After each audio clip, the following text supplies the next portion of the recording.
Halo, selamat datang kembali di YouTube channel saya.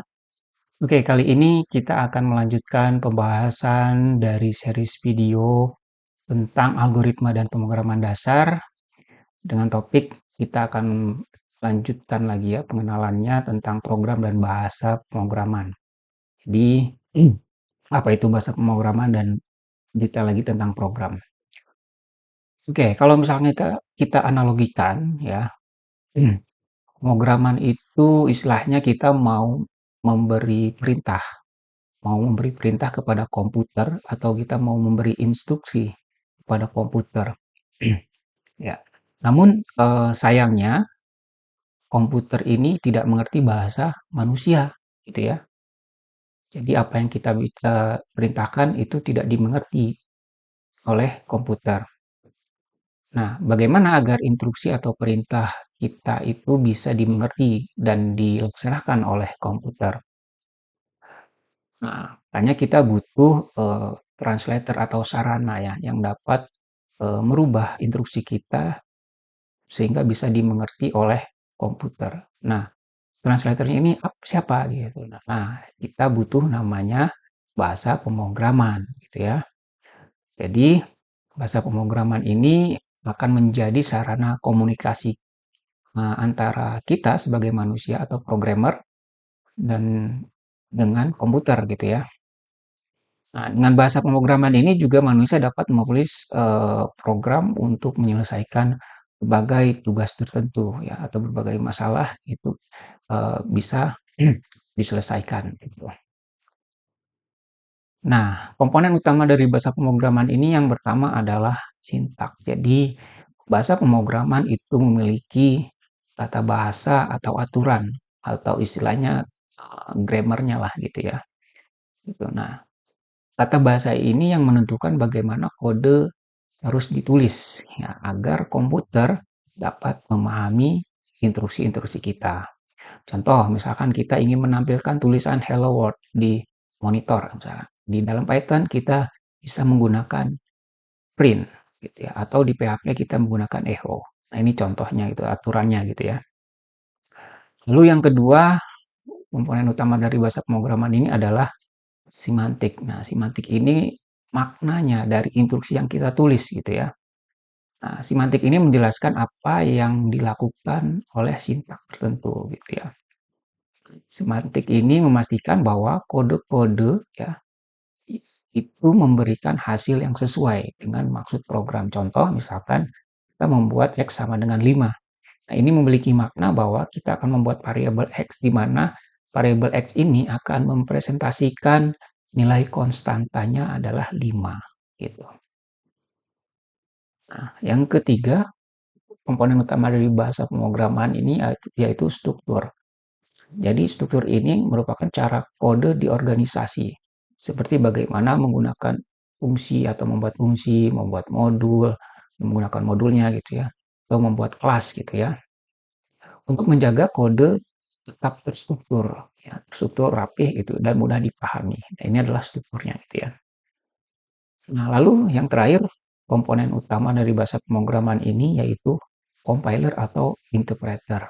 Nah, compiler atau interpreter ini merupakan alat ya yang memiliki peran penting gitu ya untuk menerjemahkan kode-kode yang kita tulis ya menjadi bahasa mesin yang dimengerti oleh komputer. Balik lagi bahwa tadi kita menyampaikan bahwa komputer itu tidak mengerti bahasa manusia.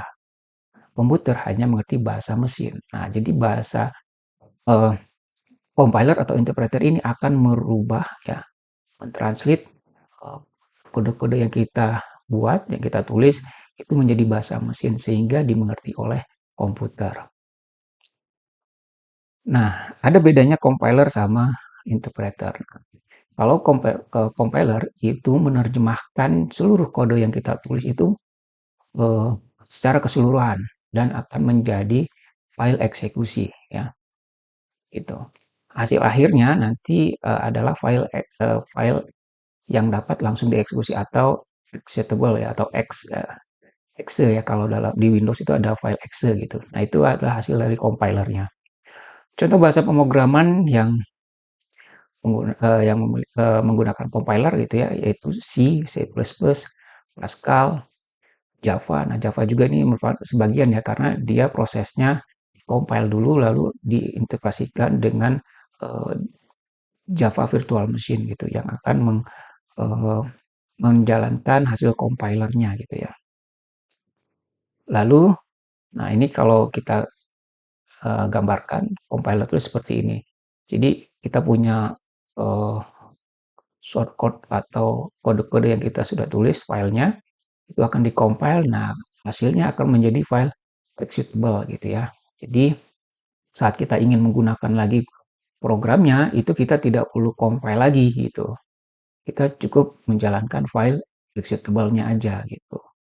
Nah, tapi kalau misalnya mau ada perubahan, perubahan code atau perubahan program kita, berarti kita harus compile lagi ya untuk menghasilkan perubahannya gitu di file executable-nya. Yaitu gambaran dari compiler. Nah, kalau interpreter ini menerjemahkannya atau menjalankan kode yang kita tulis itu baris per baris ya, secara langsung tanpa menghasilkan file eksekusi. Kalau compiler akan menghasilkan file eksekusi, nah kalau interpreter tidak menghasilkan file eksekusi. Nah, contohnya eh, bahasa pemrograman yang eh, menggunakan interpreter ya Python, JavaScript, PHP. Nah, ini merupakan bahasa pemrograman yang bahasa interpreter lah gitu ya. Oke, nah kalau digambarkan seperti ini, eh, gambaran dari interpreter, jadi shortcode file kita atau coding-codingan kita itu akan diinterpretasikan oleh interpreter dan langsung menghasilkan program outputnya tanpa ada file eksekusinya, gitu ya, beda dengan compiler tadi. Nah itu kurang lebih perbedaan dari compiler dan interpreter.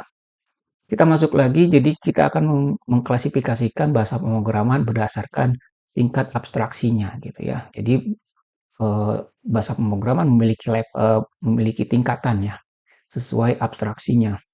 Maksudnya apa gitu. Jadi saya sebutkan dulu dua jenis dari eh, bahasa pemrograman dari tingkat abstraksinya. Yang pertama high level language ya. Nah, yang termasuk dari high level language ini ya Python, ya Java, C++, PHP, JavaScript dan lain-lain gitu ya. Nah, kalau low level language ini bahasa assembly ya dan bahasa mesin. Jadi nanti kita akan bahas gitu. Jadi semakin tinggi tingkat abstraksinya, semakin bahasa pemrograman ini semakin mudah dipahami oleh manusia. Jadi bahasanya semakin mendekati bahasa manusia gitu. Gitu. Nah, sebaliknya kalau tingkatannya semakin rendah atau tingkat abstraksinya makin rendah, ini lebih sulit untuk dipahami dan digunakan oleh programmer atau manusia karena bahasanya sudah mendekati bahasa mesin gitu. Jadi kita sebagai manusia cenderung sulit untuk memahaminya gitu. Nah, karena bahasa assembly, bahasa mesin ini, terutama bahasa mesin ini sudah mendekati bahasa yang sulit untuk dimengerti berupa bilangan biner ya kalau bahasa mesin 0101 gitu ya. Gitu. Jadi ini tingkatan dari eh, klasifikasi bahasa pemrograman berdasarkan tingkat abstraksinya. Gitu. Masih banyak sebenarnya kita bisa mengkategorikan eh, bahasa pemrograman mulai dari berdasarkan tujuannya, purpose-nya gitu ya. Jadi bahasa pemrograman ini diciptakan untuk apa? Kita bisa sebenarnya ada kategori-kategorinya gitu ya. Namun saya rasa cukup ini yang penting untuk dipahami terlebih dahulu gitu ya. Jadi nanti di next video kita akan langsung praktik menggunakan bahasa Python. Kita mulai belajar, mulai menulis eh, coding ya, menulis instruksi, menulis program menggunakan bahasa pemrograman. Jadi pantengin terus ya, stay tune di channel ini, nyalakan loncengnya. Nanti kita akan bahas lebih lanjut bagaimana cara membuat program menggunakan bahasa pemrograman. Terima kasih, sampai jumpa.